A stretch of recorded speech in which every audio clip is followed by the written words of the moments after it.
வயசு 46 வயசாச்சு.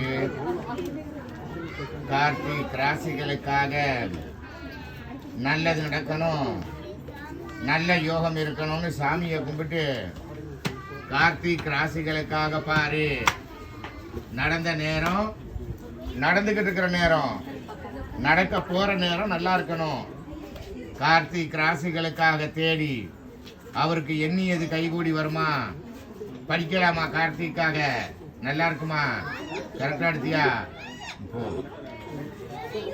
கார்த்திக் ராசிப்படி வந்திருக்கிறது யாரு அப்படின்னு கேட்டா நல்லா இருக்கு, கார்த்திகேயன் தான் வந்திருக்காங்க. வந்திருக்கிற படத்தால உங்களுக்கு எந்த குறையும் இல்லை, கவலைப்பட வேண்டாம். நீங்க நேற்று உழைப்பாளி.